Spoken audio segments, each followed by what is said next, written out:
Samantala, PBBM isusulong ang mas matatag na supply chain at intra-ASEAN trade.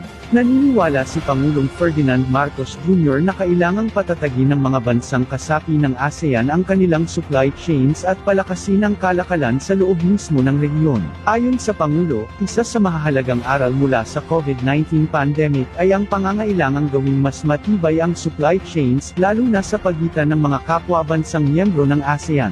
Inihayag ni Pangulong Marcos na tinatayang nasa 23% lamang ng kabuoang kalakalan ng ASEAN ang nagmumula sa intertrade o kalakalan sa loob ng rehiyon, habang 77% ay mula sa labas ng ASEAN.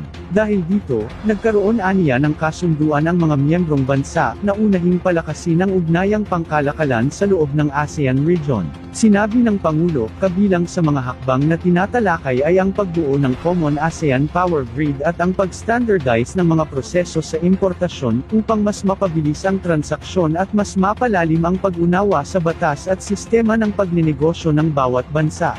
Layunin nitong maibalik ang ASEAN bilang isang malakas na puwersa sa pandaigdigang ekonomiya.